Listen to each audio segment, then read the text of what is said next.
प्रस्तुत प्रवचन श्रीमान क्रतुदास जी अधिकारी द्वारा। विषय श्रीमद् भागवतम स्कंद 4 अध्याय 24 श्लोक संख्या 64 रुद्र गीत पर दिया गया है। अध्याय का नाम है श्री शिवजी द्वारा की गई स्तुति का गान। सृष्टं स्वकत् शक्त्या इदम् अनुप्रविष्टः चतुर्विधं पुरम् आत्मंसकेन अथो विदुतं पुरुषं सन्तमन्तः भुक्ते ऋषिकेशै मधु सारदम्य। भाषांतर और भावार्थ भक्तिवेदांत स्वामी श्रील प्रभुपाद द्वारा। हे भगवान, आप अपनी शक्तियों के द्वारा सृष्टि कर लेने के बाद सृष्टि में 4 रूपों में प्रवेश करते हैं। आप जीवों के अंतःकरण में स्थित होने के कारण उन्हें जानते हैं और यह भी जानते हैं कि वे किस प्रकार इंद्रिय भोग कर रहे हैं। इस भौतिक जगत का तथाकथित सुख ठीक वैसा ही है जैसा कि शहद के छत्ते में मधु एकत्र होने के बाद मधुमक्खी द्वारा उसका आस्वादन। तात्पर्य दृश्य जगत भगवान की बहिरंगा शक्ति का प्रदर्शन है और चूंकि निर्जीव पदार्थ स्वतः गतिमान नहीं हो सकता, इसलिए भगवान स्वयं इस भौतिक सृष्टि में अपने अंश रूप में परमात्मा प्रवेश करते हैं। वे अपने पृथक पृथक अंशों जीवों के रूप में भी प्रविष्ट होते हैं। दूसरे शब्दों में जीव तथा भगवान दोनों ही भौतिक सृष्टि को गतिशील करने के लिए इसमें प्रवेश करते हैं, जैसा कि भगवद गीता में कहा गया है, अपरेयम इतम स्तन्या प्रकृतिम विधि में परम जीवभूत महाबाहु अयदम धार्यते जगत। हे महाबाहु अर्जुन, इस अपरा प्रकृति के अतिरिक्त मेरी एक परा प्रकृति भी है जिसमें सभी जीव समाहित हैं, जो भौतिक प्रकृति से संघर्ष कर रहे हैं और ब्रह्मांड को बनाए रखते हैं। तो लंबा पर भावार्थ है और मैं चाहूँगा कि प्रभुपाद के तात्पर्य को मैं लांघूं नहीं, अर्थात तात्पर्य ऊपर ही प्रवचन हो। तो कुछ अंशों में हम पढ़ेंगे। तो यहाँ रुद्र गीत में श्री शिव जी गा रहे हैं कि सृष्टम स्वशक्त्या इदम अनुप्रविष्टः।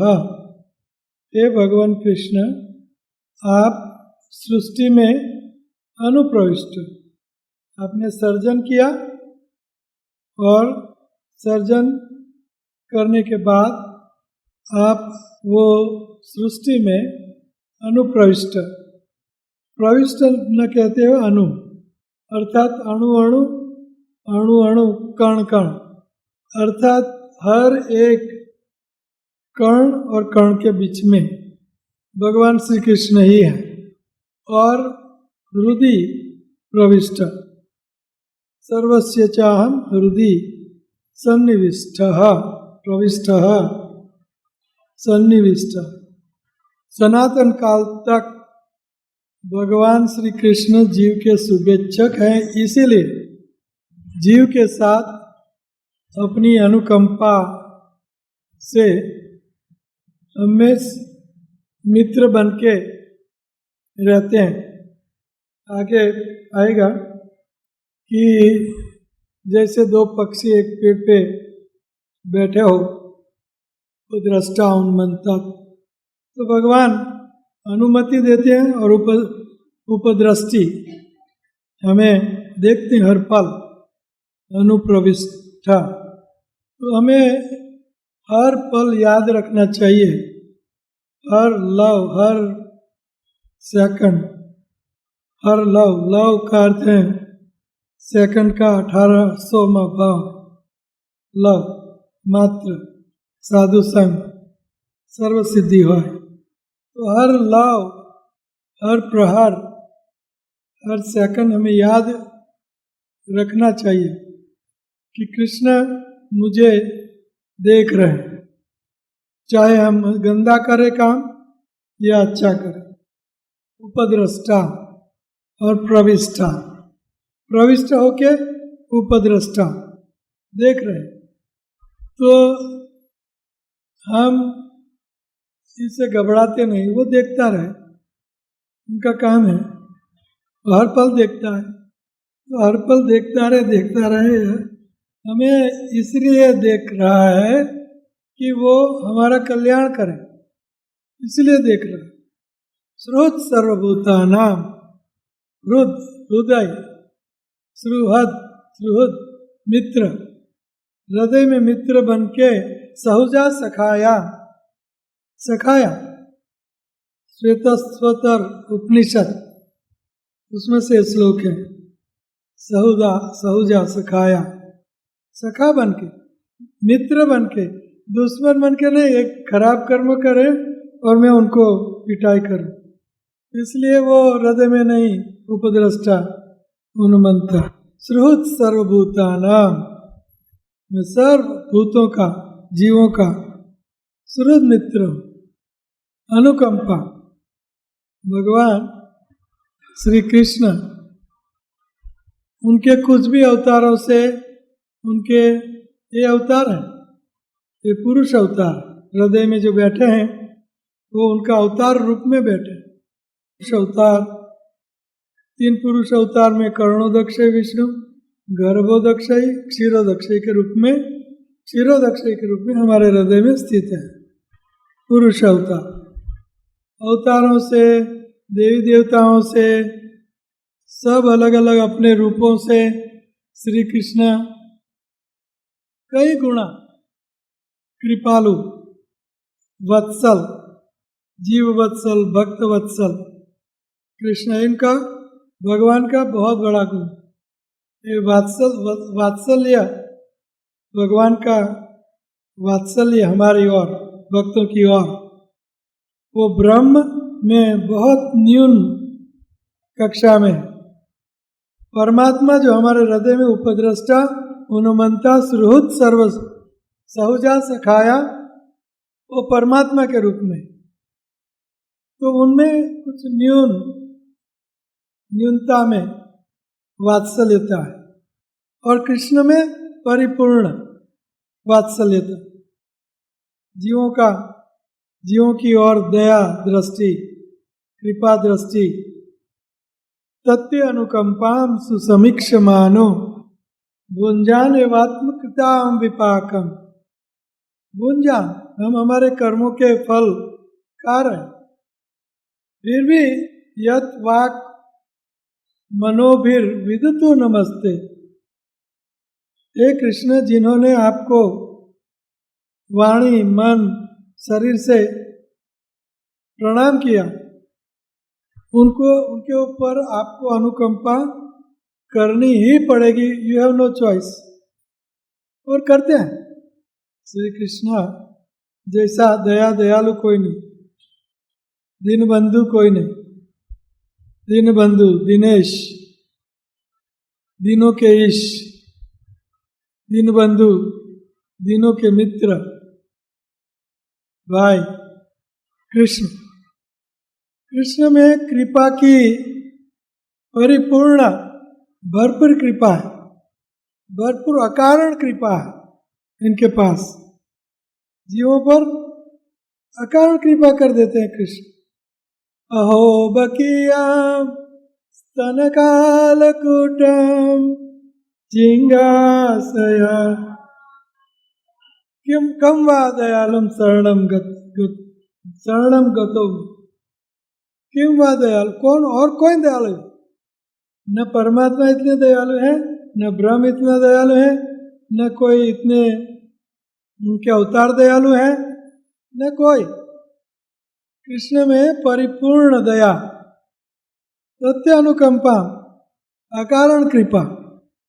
एनीवे, मैं थोड़ा सा आगे बढ़ूं क्योंकि लंबा सा रिपोर्ट है, लेकिन ये यहाँ सृष्टिम सशक्या इदम अनुप्रविष्ट, श्री कृष्ण हमारे हृदय में और उनकी सृष्टि में अणु अणु में कण में अनुप्रविष्ट है, और वो कृष्ण हमें देख रहे, उनके मुताबिक अंतर्यामी रूपे परमात्मा रूपे हमें फल दे रहे हैं। लेकिन अगर कुछ भक्त की कुछ कमी रह गई तो वो कृष्ण ही न हृदय में बैठे वाले परमात्मा क्षीरोदक्षय विष्णु हमारे ऊपर अकारण कृपा कर सकते हैं, या तो दया दृष्टि कर सकते हैं ओनली कृष्ण, क्योंकि वो उन्मत्ता है, उसके मुताबिक उन्मत्ता उपद्रष्टा है, उसके मुताबिक वो उन्मत्ता। जैसा सो शैल यू रिप, जैसी करनी वैसी बढ़नी, जैसा आप करोगे वैसा ही परमात्मा आपको देगा। लेकिन Krishna goes out of his way and gives us daya. किम वा दयालुम शरणम व्रजे मां, किम वा दयालु शरणम व्रजे मां। और कौन इतना कृष्ण जैसा दयालु है? उनके अवतार जो हृदय में बैठे हैं वो डिस्क्रिमिनेट नहीं कर सकते। परमात्मा अंदर बैठे बैठे जैसे हम कर रहे हैं वैसी जैसी करनी वैसा वो देता है, तो उसमें दया क्या, उसमें क्या दया दृष्टि बताई। लेकिन कृष्ण किम वा दयालुम शरणम व्रजेम। सुखदेव गोस्वामी ने समाधि तोड़ दी और भागे हुए वापस पिता के यहाँ चले गए। ऐसे सुंदर भगवान, मैं तो निराकार ब्रह्म में स्थित था और इतने दयालु। अहो बाकी हम सनक, लेट्स गो अहेड, मैं आगे पढ़ूंगा, ठीक है। तो आगे परपोट है, किंतु भौतिक जगत स्वतः कार्य नहीं कर सकता, अतः जीव 4 प्रकार के शरीरों में इसके भीतर प्रवेश करते हैं। इस श्लोक का चतुर्विधम शब्द महत्वपूर्ण है। इस जगत में 4 प्रकार के जीव उत्पन्न हैं। ये हैं जरायुज, गुण से उत्पन्न, अंडज, अंड से उत्पन्न, स्वदेज, स्वदज, स्वेदज, स्वेद से उत्पन्न, तथा उद्बीज, बीज से उत्पन्न। ये जीव भले ही दिखने में कैसे ही लगे, ये सभी इंद्रिय भोग में लगे रहते हैं। यहाँ पर भौतिकतावादी वैज्ञानिकों के इस विचार का निषेध हो जाता है कि मनुष्य के अतिरिक्त अन्य जीवों में आत्मा नहीं होती, चाहे वे भ्रूण, अंडे, पसीने या बीज से क्यों न उत्पन्न हो। जीवों की 84 लाख योनियां भगवान के ही अंश है, अतः इनमें से प्रत्येक में अलग से एक दिव्य ज्योति की चिंगारी तथा आत्मा है। जीव की कोटि का ध्यान न करते हुए कि ये वह मनुष्य है, पशु है, वनस्पति है, कीटाणु अथवा जीवाणु है, भगवान प्रत्येक जीव के अंतःकरण में स्थित रहते हैं। वे ही सभी जीवों को अपनी इच्छा पूरी करने के लिए निर्देश देते हैं, क्योंकि सभी जीव इस संसार में इंद्रिय भोग की इच्छा पूरी करने के लिए आते हैं। इस तरह परमात्मा पूर्ण पुरुषोत्तम भगवान प्रत्येक जीव की इच्छाओं से परिचित है। भगवद गीता 15:15 में कहा गया है, सर्वस्य चाहम हृदि सन्निविष्टः, मैं प्रत्येक जीव के अंतःकरण में स्थित हूँ और मुझी से स्मृति ज्ञान तथा विस्मृति उत्पन्न होती है। समस्त जीवों के अंतःकरण में स्थित होने के कारण भगवान उन्हें स्मरण शक्ति प्रदान करते हैं, जिससे वे वस्तुओं का भोग कर सके। इस प्रकार जीव अपने अपने मधु को छत्ते बनाकर उनका सुख लूटते हैं। मधुमक्खी का उदाहरण अत्यंत उपयुक्त है, क्योंकि जब मधुमक्खियां अपने मधुकोश का भोग करना चाहती हैं तो उन्हें अन्य मक्खियों के दंश सहने पड़ते हैं। इस प्रकार जब मधुमक्खियां मधु की मिठास का आनंद लूटती हैं तो उसी के साथ ही उन्हें कष्ट भी सहने होते हैं, क्योंकि मधुमक्खियां एक दूसरे को काटती हैं। दूसरे शब्दों में जीवों को कष्ट तथा आनंद उठाने होते हैं, किंतु भगवान उनके सुख भोग की सारी योजनाओं से परिचित होने के कारण पृथक रहते हैं। उपनिषद में एक वृक्ष पर बैठे दो पक्षियों का दृष्टांत दिया गया है। एक पक्षी जीव वृक्ष के फल का भोग करता है और दूसरा पक्षी जीवात्मा केवल उसे देखता रहता है। भगवद गीता 13:23 में भगवान को परमात्मा के रूप में उपद्रष्टा, साक्षी तथा उन्मत्त अनुमति प्रदान करने वाला कहा गया है। तो यहाँ प्रभुपाद जी 4 प्रकार के जो शरीर उत्पन्न होते हैं भौतिक जगत में, वो 4 प्रकार से उत्पन्न होते थे। चतुर्विधम पूर्मात्मांशकेन, चतुर्विधम पूरम शरीर, पूरम का अर्थ है शरीर, और आत्मा अंशकेन अपने ही अंश रूप में, कृष्ण के अंश के रूप में। तो चतुर्विधम शरीर, अंडज, स्वेदज, अंडा से उत्पन्न जीव, गर्भ से उत्पन्न जीव, बीज से उत्पन्न जीव, स्वेद से उत्पन्न जीव, पसीने से उत्पन्न जीव, ये शरीर। और ये चारों प्रकार के जीवों को अथो विदुस्तम पुरुषम संतमम, संतम अंत भोंगते। तो इन 4 प्रकार के शरीरों में जीव भोगते हैं। और उसी का ही अपनी इंद्रियों से जीव अपना भौतिक शरीर में अपनी इंद्रियों से भौतिक भोगते हैं, रूसी का ही अपनी इंद्रियों से। और कैसे भोगते हैं? सुंदर उदाहरण दिया, मधु सार चरम यह, मधु सारगम यह। तो मधुमक्खी हर एक फूल में से मधु उठा के, मधु का जो हनीकॉम, तो हनीकॉम में मधुमक्खी मधु लाके हनीकॉम में जमा करती है। और क्यों जमा करती है? ताकि उनका आस्वादन करना है। तो जब एक करने की जो प्रक्रिया है, वहाँ से फूल से लाना, मधुकरी करके मधु लाना और मधु जमा करना हनीकॉम में। तो हनीकॉम में जब जमा करती है तो वहाँ सबका घर है, सब मधुमक्खियों का घर वहाँ है। तो मधुमक्खियाँ ये मधु का आस्वादन करने की प्रक्रिया में दूसरी मधुमक्खियाँ उनको काटती है। कंपटीशन में तो उसी तरह जीव, उदाहरण दिया कि मधु का आस्वादन करना है तो पहले तो कड़ी मजदूरी करो, कहीं फूलों पे जाओ और मधु खोज के वहाँ बराबर मेहनत करके मधु निकाल के हनीकॉम में लाओ, जमा करो। बाद में वहाँ हनीकॉम में अंदर घुस के, जहाँ हवा भी नहीं होती, वैसे जाके वो हनी का आस्वादन करती है, मधु का आस्वादन करती है। और मीनवाइल कंपटीशन में एक जो मधु का आस्वादन करने वाली मधुमक्खी का दूसरी मधुमक्खियाँ उनको काटती हैं।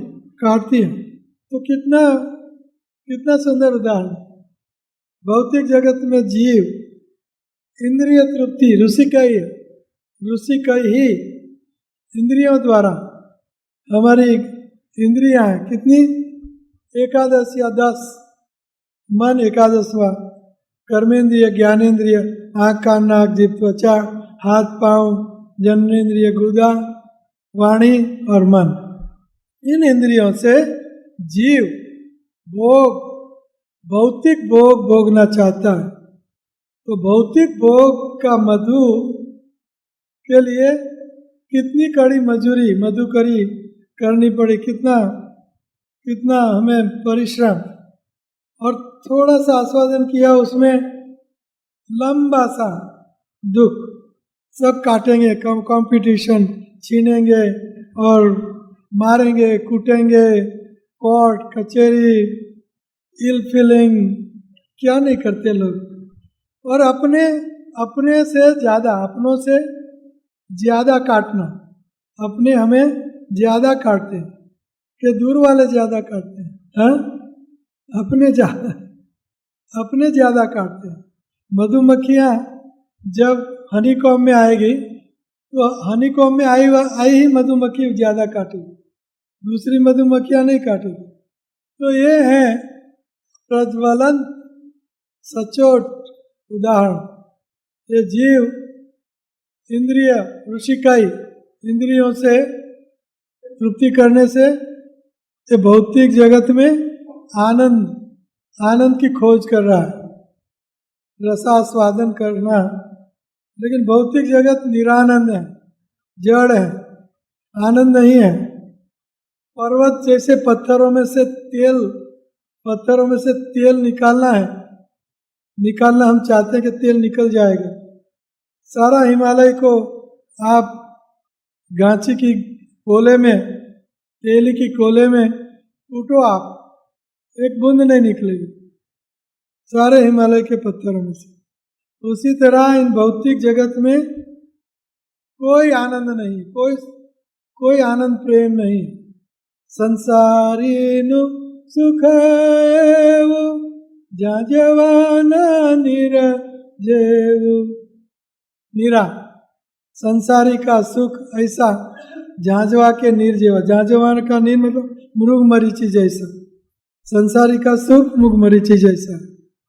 जब मृग रेगिस्तान में लगता है कि मुझे तृष्णा है, वहाँ जाऊंगा, बहुत पानी दिखाई दे रहा है, और वहाँ जाएगा तो पानी इतना ही दूर दिखाई देगा, और वैसे भागता हुआ वहाँ से वहाँ भागता अंत में तृष्णा से मर जाता। संसारी नु सुख एवं झांझवाना नीरज। पढ़ने ने रंडा उरे, शादी किया, मीराबाई कहती है मैं शादी करूं सुख के लिए, मुझे कितना सुख देगा, मुझे मिलेगा सुख, पत्नी देगी, साहब जैसे उनके हाथ से आलिंगन होगा, और हमने पढ़ा था सॉलिटरी प्लेस में, एकांत में मुझे सुख देगी, और बाद में काटेगी, बाद में तलाक 50% तलाक। भारत बच गया अभी, भारत अभी डिप्रेशन। ये संसारी पर्णी ने रंडाऊ, शादी करके तलाक। पर्णु तो प्रीतम प्यारो अखंड सौभाग्य मारो। अगर शादी ही करनी है तो मैं प्रीतम से, कृष्ण से, प्यारा प्रीतम से शादी क्यों न करूं, ताकि वो मरे ही नहीं और मेरा सुहाग अखंड रहे, मिटे ही नहीं। पर्णु तो प्रीतम प्यारो अखंड सौभाग्य मारो। पर्णी ने रंडाऊ, इससे अच्छा है कृष्ण से मैं शादी कर लूं। ये संसार लागो खारो रे, ये संसार खा रहा है। तो ये मधुमक्खी का प्रज्वलन सुंदर आबेहूब उदाहरण है। परिश्रम करो कितना, बाद में मधु इकट्ठा होगा, बाद में मधु का आस्वादन करने के लिए जब जाएगी तो दूसरी मक्खियाँ कंपटीशन में उनको काटेगी, हनीकॉम्ब में काटेगी, फिर भी वो मधु के लिए चाहे काटे लेकिन वो मधु नहीं छोड़ती। ये इंद्रिय तृप्ति का आनंद है ही नहीं। भौतिक जगत में कोई आनंद नहीं, पत्थरों में से तेल निकालना, निरानंद जगत।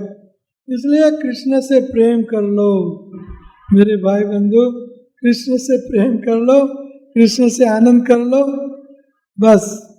मीरा और कहते हैं करना फकीरी का अर्थ भक्ति, और दिली गिरी सदा मगन में रहना जी, हमेशा आनंद मौज में रहना। एरी मैं तो प्रेम दीवानी, मेरा दर्द न जाने कोई, दर्द तब मिटे जब वैद सावरिया हो। मीरा मैं तो प्रेम दीवानी हूँ, कृष्ण प्रेम दीवानी हूँ, मेरा दर्द कोई नहीं जानता। दर्द मेरा तब मिट सकता है जब मेरा सावरिया मेरा प्रेमी बन जाए कृष्ण। तो ये प्रेम रस, ये सही रस है। भौतिक भौतिक रसों में कुछ रस नहीं, ये प्रेम रस।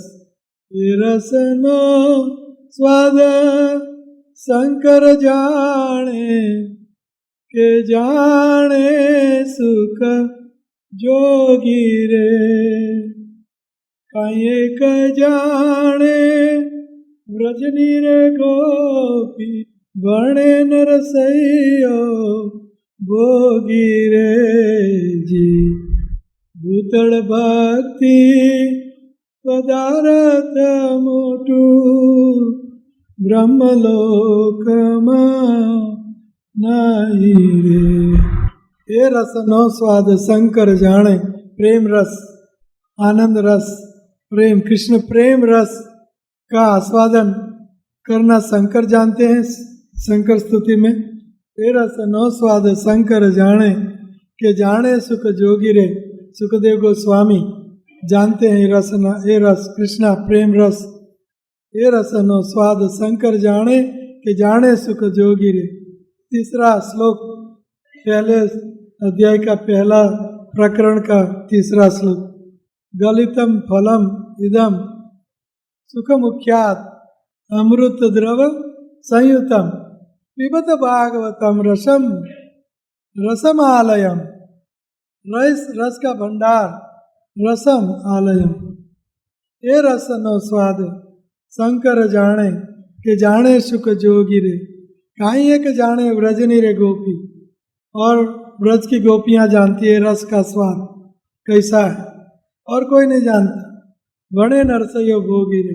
नरसिंह मेहता अपने आप को भोगी कहते हैं, ये भौतिक रस का आस्वादन करने वाले। बड़े नरसैयो भोगी रे। ये रस का आस्वादन, मधुर रस, हमें मधुर रस का आस्वादन करना। तो ये चैतन्य महाप्रभु देने आया।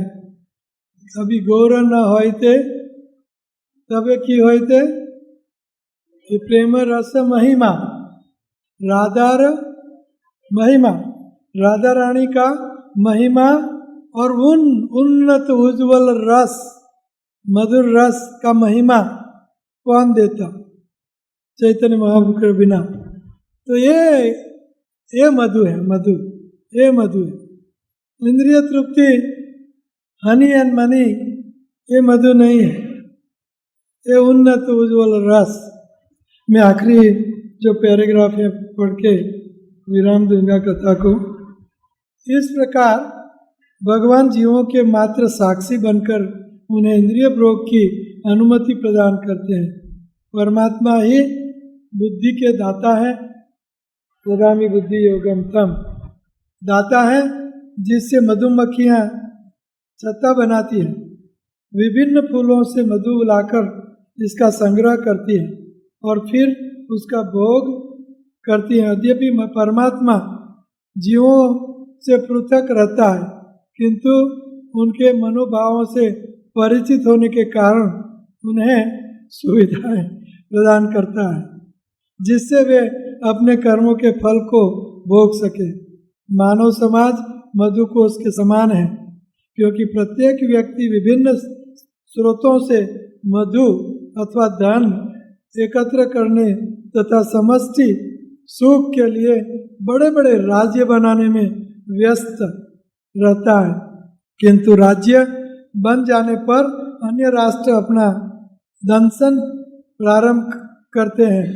कभी कभी वे जब परस्पर युद्ध छेड़ देते हैं तो मनुष्यों के मधुकोश दुख के मूल बन जाते हैं। यद्यपि मनुष्य अपनी इंद्रियों के मधु को भोगने के लिए अपने अपने मधुकोश निर्मित करते हैं, किंतु उसी के साथ वे अन्य व्यक्तियों अथवा राष्ट्रों के दंशन को भी सहते हैं, राष्ट्रों के दंशन को भी सहते हैं। परमात्मा के रूप में भगवान इन सारी गतिविधियों को देखते रहते हैं। निष्कर्ष यह निकला कि भगवान ध्यान दो निष्कर्ष ये निकला कि भगवान तथा जीव दोनों ही इस भौतिक जगत में प्रवेश करते हैं। परमात्मा पूज्य है क्योंकि उसने भौतिक जगत में जीवों के सुख की व्यवस्था की, किंतु भौतिक जगत होने के कारण बिना मादकता के कोई भी जीव किसी प्रकार का सुख भोग नहीं सकता। मादकता, intoxication, material intoxication, honey and money का इंटॉक्सिकेशन को बोलते हैं मादकता। कांचन एंड कामिनी की मादकता कि कोई भी जीव किसी प्रकार का सुख भोग नहीं सकता। भौतिक सुख का अर्थ ही है मादकता, इंटॉक्सिकेशन। इंटॉक्सिकेशन का हिंदी क्या है? मत्त, प्रमत्त, उन्मत्त।